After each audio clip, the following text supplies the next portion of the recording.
Земјите од регионот веќе одлучија кога ќе ги отворат угостителските објекти, а во Македонија се уште не се знае кога кафулињата, рестораните и хотелите ќе можат да примаат луѓе.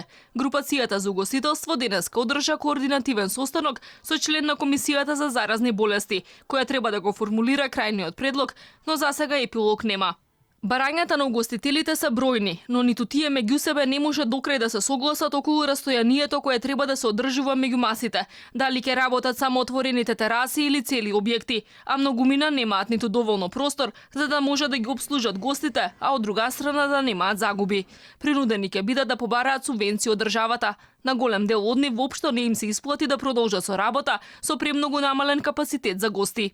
Ќе се појават нови трошкови за овие мерки безбедности да може да се спроведат. Значи, најголемиот дел од угостителите ќе излезе на точни со проценти, се зостав дека владата треба да ги субвенционира тие трошоци, затоа што тие реално не се наши трошоци, него се додадени трошоци за да може да се прилагодиме со уредбите.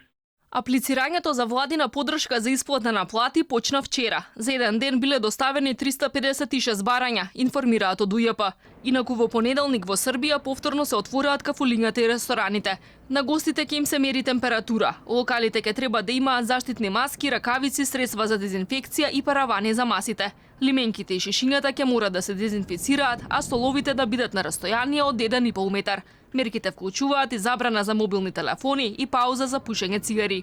Во Словенија угостителите од понеделник ги отвораат само летните тераси, а на една маса ќе може да седат само членови на исто домаќинство. Во Црнагора со задолжително носење на заштитни маски, хотелите и рестораните ќе почнат да работат од 18 мај, а во Грција од 1 јуни.